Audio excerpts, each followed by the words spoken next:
Hello guys! Welcome back to my channel. My name is Jonah for those who are new here.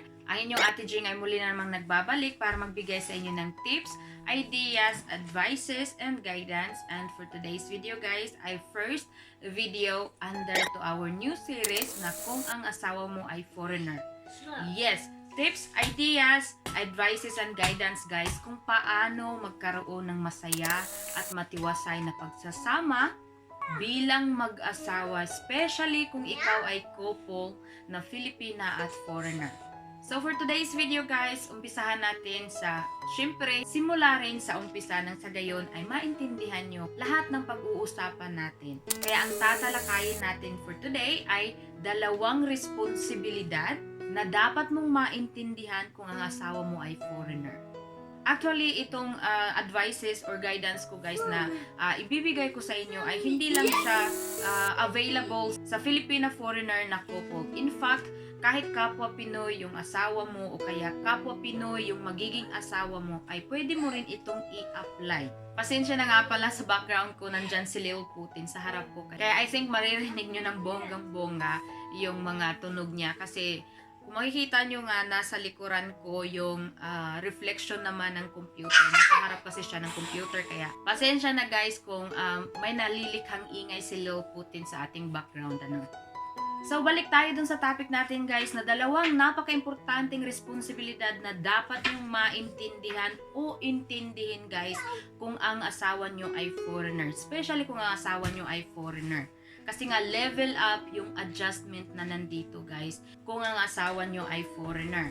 Kasi sa pagkakaroon ng masaya at matiwasay na pagsasama guys bilang mag-asawa ay iisa lang po ang main ingredient. Yon ay ang marunong dapat kang magdala. At ang ways kung paano para marunong kang magdala ay dapat intindihin mo yung mga bagay-bagay bago mo pasukin ang pag-aasawa. Kaya nga guys, napaka-importante na paabutin mo muna na mahinog yung edad mo.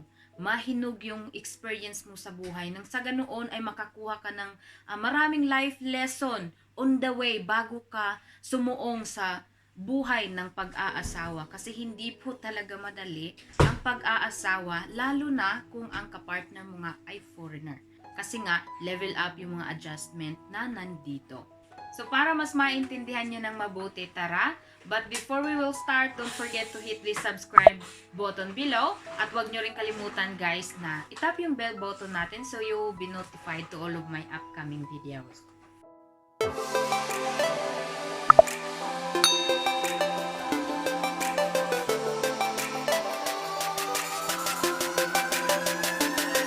So here we are guys, umpisahan natin sa ating thought na paano nga ba ang tamang pagdadala ng relasyon tungo sa masaya at matiwasay na pagsasama lalo na kung mag-asawa na kayo.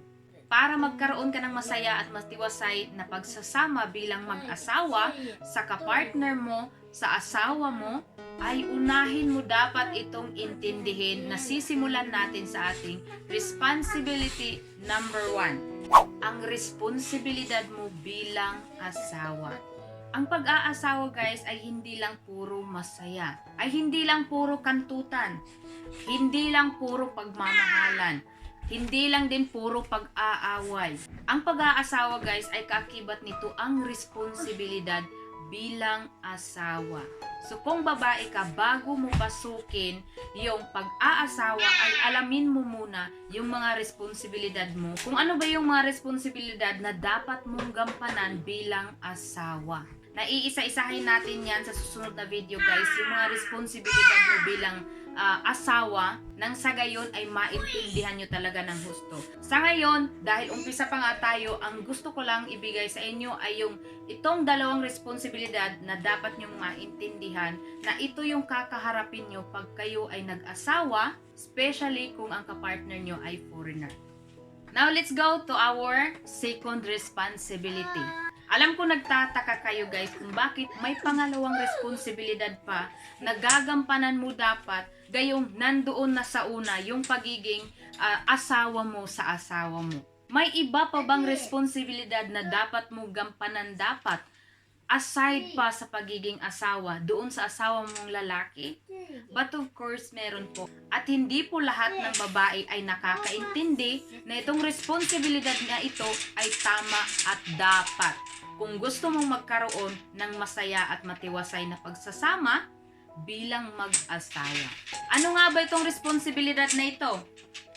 Responsibilidad mo bilang ina sa asawa mo. Yes, hindi po kayo nagkakamali. Lalo na kung ang kapartner nyo ay foreigner. Napaka-importante na hindi ito mawala sa relationship nyo bilang mag-asawa. Yung gampanan mo dapat yung pagiging ina sa kanya. At ano-ano ba yung mga responsibilidad bilang ina para magampanan mo yun sa kanya, guys? Kasi syempre hindi ka pa naman naging ina, di ba? So ngayon magtataka ka, paano ba maging ina sa asawa mo? Naiisa-isahin natin yan, guys, sa susunod naman na video para mas maintindihan nyo. Kasi marami itong bagay na ito under of this responsibility. Trivia lang, guys. Alam nyo ba na ang mga lalaki kailanman ay hindi nag-grow up? The reason why they end up into marriage ay dahil nangangailangan sila ng katuwang. Nangangailangan sila ng babae na mangangalaga sa kanila. At before mo pa siya kinuha doon sa pamilya niya, before mo pa siya naging asawa, ano ba siya doon sa pamilya niya? 'Di ba anak ng nanay niya?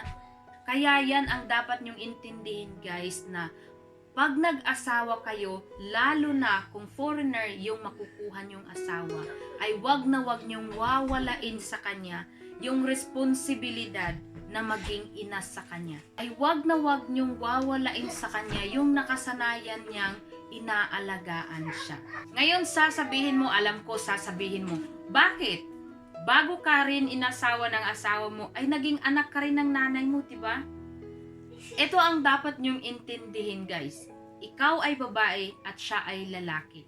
At yun yung pinagkaiba natin sa kanila. Kasi bilang babae ay iba yung responsibilidad natin. Kaya nga sa kultura nating mga Pilipino, ang tawag ng ina sa atin ay ilaw ng tahanan. At ang tatay naman ang haligi ng pamilya or tahanan. Diyan mo makikita yung pagkakaiba, guys. Ang ina ang ilaw, ang tatay ang haligi. Yan yung responsibilidad na pinagkaiba natin. At since ikaw na babae ang ilaw, ano ka ba dapat? So ikaw dapat ang home. At paano mo ba mailalarawan yung home? 'Di ba nandun dapat na yung home ay warm, yung safe, masaya, na kung maaari ay puro positive, guys, na pwedeng makuhanan ng lakas, mahugutan ng lakas ng haligi ng pamilya. At ikaw yun. Kasi nga, ikaw na babae, ang responsibilidad mo ay home. Kasi ikaw ang ilaw ng tahanan. Ngayon, ano ba ang nire-represent ng lalaki bilang haligi ng pamilya? So, siya dapat ang provider. Pero alam naman natin, guys, na hindi lahat ng lalaki ay may kakayahan na i-provide ang pangkalahatan na pangangailangan ng pamilya sa ngayon na henerasyon natin. Ikaw ba gugustuhin mo na lang na nakaupo na lang sa bahay maghihintay kung kailan sisikat at dadapit ang hapon? Because in my case, guys, I don't like that kind of life. Kaya mas pinili kong maging competent, maging productive, at the same time ay ginagampanan yung mga responsibilidad ko. In short, bilang ilaw ng tahanan. Wala pong masama doon, guys, kung kaya mo namang mag-multitasking, you can always do it. Pero wag na wag niyong kakalimutan na ang first priority niyo pag nag-aasawa kayo ay yung responsibilidad niyo bilang ilaw ng tahanan. So, ang nire-represent ng asawa niyo, guys, ay bilang haligi ng pamilya, ng tahanan. So bilang haligi, siya dapat ang pundasyon, siya dapat ang malakas, siya dapat ang matibay, siya dapat ang matatag. Siya ang magpo-provide sa inyo. Kung gagawin nyo ng asawa mo sa inyo, sa iyo, ay napakaswerte mo. But first of all, wag mo yung i-demand sa kanya na gawin niya yun sa inyo kasi responsibilidad mo yun. Yung pagiging ina, kasi ikaw yung ilaw ng tahanan. So first of all, yung pag-aalaga ay sa'yo yan. Kasi pag sinabi natin responsibilidad bilang ina guys, ang unang pumapasok sa isip natin, especially sa akin guys, but of course this is my idea, ay yung pag-aalaga. At yung pag-aalaga sa pag-aasawa guys, ay yan ang hindi pwedeng mawala kung papasok ka sa pag-aasawa. Lalong-lalo na kung ang asawa mo ay foreigner. Yan yung bagay na hindi dapat mawala sa pagsasama nyo. Kaya ko isinali yung responsibilidad bilang ina kasi doon yan nabilong.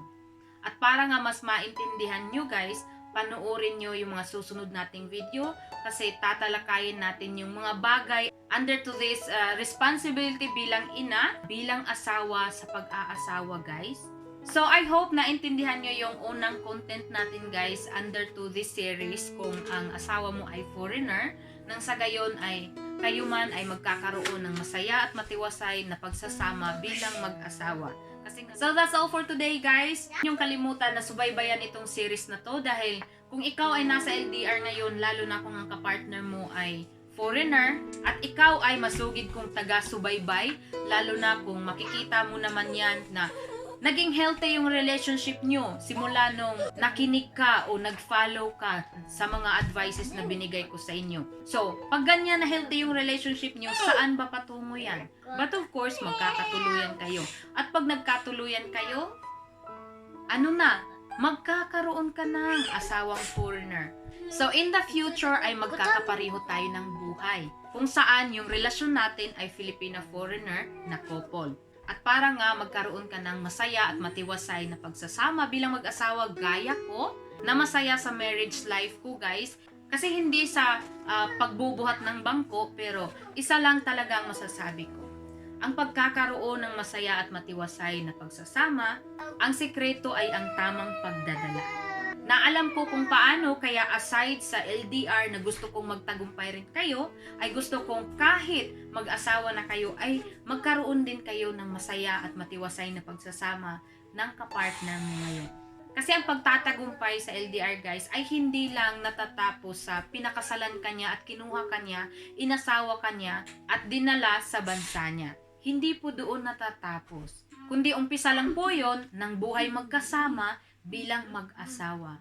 Kung saan, dahil nga magkaiba kayo ng prinsipyo, kultura, and everything, especially kung may language barrier pa na nakapagitan sa inyo, ay mas extra challenge yung pagsasama nyong dalawa na bibigyan ko kayo ng guidance guys. Kaya wag nyo rin kalimutan na tangkilikin itong bagong series natin na ito kasi lahat naman po ata tayong babae ay nangangarap ng masaya at matiwasay na pagsasama sa kapartner natin. So that's all guys, wag niyong kalimutan na magbili ng suggestion o kaya reaction in our comment section below, o kaya kung ayaw nyo ma-expose sa ating comment section, you can always follow me to my Instagram. So that's all. Thank you for watching. Thank you for being with me. See you in my next video. Bye bye!